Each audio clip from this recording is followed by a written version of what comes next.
Hi friends, ಎಲ್ಲರಿಗೂ ನಮಸ್ಕಾರ. Friends, ಎಲ್ಲರಿಗೂ ಇಷ್ಟ ಆಗುವಂಥ, ಮಕ್ಕಳಿಂದ ಹಿಡಿದು ದೊಡ್ಡವ್ರ ತನಕ ಇಷ್ಟ ಆಗುವಂಥ ಗೋಬಿ ಮಂಚೂರಿ, ಅದು ರೆಸ್ಟೋರೆಂಟ್ ಸ್ಟೈಲಲ್ಲಿ ಯಾವ ರೀತಿ ಮಾಡೋದು ಅಂತ ಇವತ್ತು ತಿಳಿಸ್ಕೊಡ್ತೀನಿ. ವಿಡಿಯೋನ ಕಂಪ್ಲೀಟಾಗಿ ನೋಡಿ ಬನ್ನಿ, ಹೇಗೆ ಮಾಡೋದು ಅಂತ ತೋರಿಸ್ತೀನಿ. ನಾನಿಲ್ಲಿ ಗೋಬಿನ ಇಷ್ಟು ಕಟ್ ಮಾಡಿ ಎತ್ತಿಟ್ಕೊಂಡಿದ್ದೀನಿ. ಈಗ ಕುದೀತಿರುವಂಥ ನೀರಿಗೆ ಈ ಗೋಬಿನ ಎಲ್ಲನೂ ಹಾಕ್ಕೊತೀನಿ. ನಾನು ಹಾಕ್ಕೊಂಡು ಏನಂದರೆ ಗ್ಯಾಸ್ ಸ್ಟವ್ನ ಆಫ್ ಮಾಡಿ ಒಂದು 5 ನಿಮಿಷ ಆ ಬಿಸಿನೀರಲ್ಲೇ ಬಿಡಿ, ಕುದ್ಸಕ್ಕೆ ಹೋಗಬೇಡಿ. ಆಮೇಲೆ ಇದಕ್ಕೆ ರುಚಿಗೆ ತಕ್ಕಷ್ಟು ಸ್ವಲ್ಪ ಉಪ್ಪನ್ನು ಸೇರಿಸ್ಕೊತಾ ಇದ್ದೀನಿ. ಜಾಸ್ತಿ ಸೇರಿಸ್ಕೋಬಾರ್ದು, ಸ್ವಲ್ಪ ಉಪ್ಪು. ಅದರಲ್ಲಿ ಏನಾದ್ರು ಹುಳ ಇದ್ದರೆ ಅಥವಾ ಅದು ಸ್ವಲ್ಪ ಮೆತ್ತಗಾಗುತ್ತೆ, ಅದಕ್ಕೋಸ್ಕರ ಈ ರೀತಿ ಮಾಡೋದು. ಆಮೇಲೆ ಇದನ್ನು ಒಂದು ಸ್ಟ್ರೇನರಲ್ಲಿ ಸ್ಟ್ರೇನ್ ಮಾಡಿ ಇಟ್ಕೊಂಬಿಡಿ. 5 ನಿಮಿಷ ಆದಮೇಲೆ ಅದು ಸ್ವಲ್ಪ ತಣ್ಣಗಾಗಲಿ. ಅಷ್ಟೊತ್ತಿಗೆ ನಾನು ಹಿಟ್ಟನ್ನು ಕಲಿಸ್ಕೊತೀನಿ. ನಾನಿಲ್ಲಿ ಮೈದಾ ಹಿಟ್ಟನ್ನು ತೊಗೊಂಡಿದ್ದೀನಿ, 1/4 ಕಪ್ಪು ಕಾರ್ನ್ ಫ್ಲೋರನ್ನು ತೊಗೊಂಡಿದ್ದೀನಿ. ಆಮೇಲೆ ಇದಕ್ಕೆ ಒಂದು ಸ್ವಲ್ಪ ಅರಿಶಿನ, ಖಾರದ ಪುಡಿ ಮತ್ತು ಉಪ್ಪನ್ನು ಸೇರಿಸ್ಕೊತಾ ಇದ್ದೀನಿ. ಕಲರ್ಗೋಸ್ಕರ ನಾನಿಲ್ಲಿ ಹಾಕ್ತಾ ಇರೋದು. ನಿಮಗೆ ಖಾರದ ಪುಡಿ ಬೇಡ ಅಂದರೆ ಸ್ಕಿಪ್ ಮಾಡ್ಬೋದು. ಇದನ್ನು ಎಲ್ಲನೂ ಹಾಕಿಬಿಟ್ಟು ಮೊದಲು ಒಣ ಹಿಟ್ಟನ್ನು ಮಿಕ್ಸ್ ಮಾಡಿಬಿಟ್ಟು ಆಮೇಲೆ ಸ್ವಲ್ಪನೇ ನೀರನ್ನು ಹಾಕ್ತಾ ಚೆನ್ನಾಗಿ ಒಂದು ಸಾರಿ ಮಿಕ್ಸ್ ಮಾಡ್ಕೋಬೇಕು.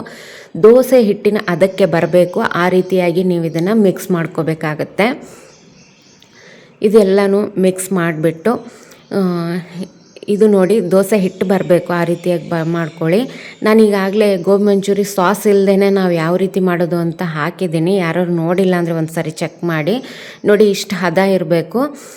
ಈ ಹದಕ್ಕೆ ಬಂದಮೇಲೆ ನಾವು ಏನು ಬಿಸಿನೀರಲ್ಲಿ ಹಾಕಿ ಇಟ್ಕೊಂಡಿದ್ವಲ್ಲ ಆ ಗೋಬಿನ ಇದಕ್ಕೆ ಸೇರಿಸ್ಕೋಬೇಕು. ಆದಷ್ಟು ಗೋಬಿನಲ್ಲಿ ನೀರು ಇರಬಾರ್ದು, ಆ ರೀತಿಯಾಗಿ ಸ್ಟ್ರೇನನ್ನು ಮಾಡ್ಕೋಬೇಕು.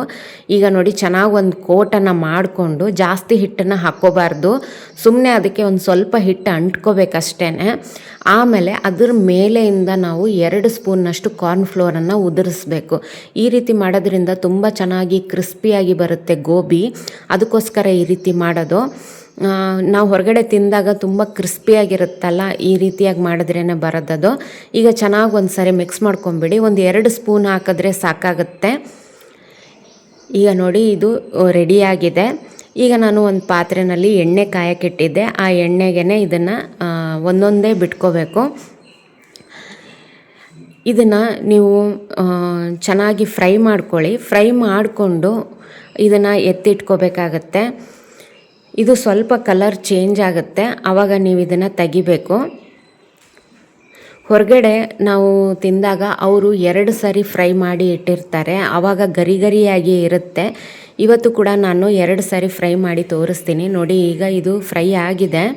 ಈಗ ಇದನ್ನು ನಾನು ತೆಗೆದು ಒಂದು ಪ್ಲೇಟಿಗೆ ಹಾಕ್ತಾಯಿದ್ದೀನಿ. ಇದೇ ರೀತಿಯಾಗಿ ನಾನು ಎಲ್ಲನೂ ಕರೆದಿಟ್ಕೊಂಡಿದ್ದೀನಿ ನೋಡಿ. ಈಗ ಏನು ಮಾಡ್ತೀನಿ, ಒಂದು 5 ನಿಮಿಷ ಆಗಿದೆ, ಇದು ಬಿಸಿ ಇಲ್ಲ ಜಾಸ್ತಿ.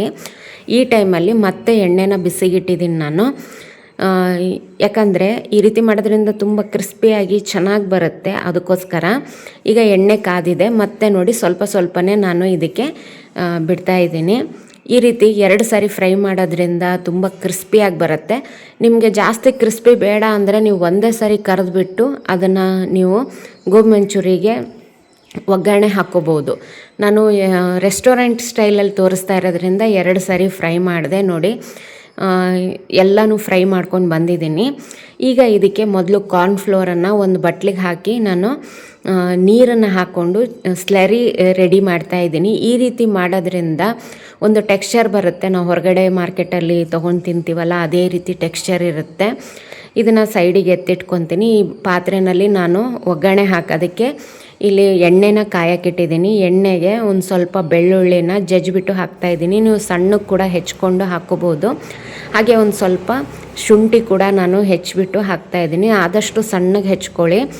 ಆಮೇಲೆ ಉಳ್ಳಾಗಡ್ಡಿ ಮೀಡಿಯಮ್ ಸೈಜಲ್ಲಿ ಹೆಚ್ಚಿದ್ದೀನಿ. ನೀವು ಬೇಕು ಅಂದರೆ ದೊಡ್ಡ ಪೀಸನ್ನು ಕೂಡ ಕಟ್ ಮಾಡಿ ಹಾಕ್ಕೋಬೋದು.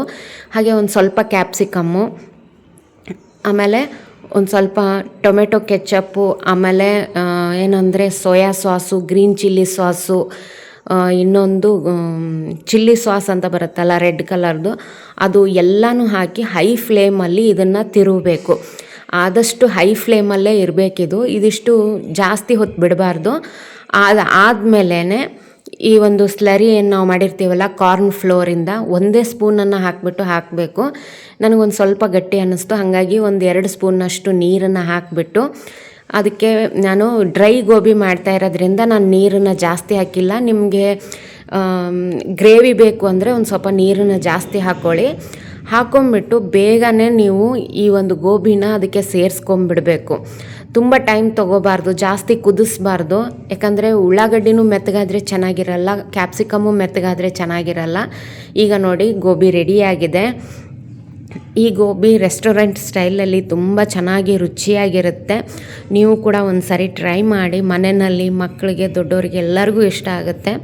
ಇವತ್ತು ಇದನ್ನು ನನ್ನ ಮಗಳಿಗೋಸ್ಕರ ಮಾಡಿದ್ದೆ. ನಿನ್ನೆ ಬೇಡ್ತಾ ಇದ್ಲು ಅವಳಿಗೆ ಇಷ್ಟ ಆಯಿತು. ಅವಳಿಗೆ ಗೋಬಿ ಮಂಚೂರಿ ಅಂದರೆ ತುಂಬಾ ಇಷ್ಟ. ಅವಳಿಗೆ ಇಷ್ಟಪಟ್ಟು ತಿಂದಳು. ಈ ವಿಡಿಯೋ ಇಷ್ಟ ಆದರೆ ಲೈಕ್ ಮಾಡಿ ಫ್ರೆಂಡ್ಸ್. Thank you.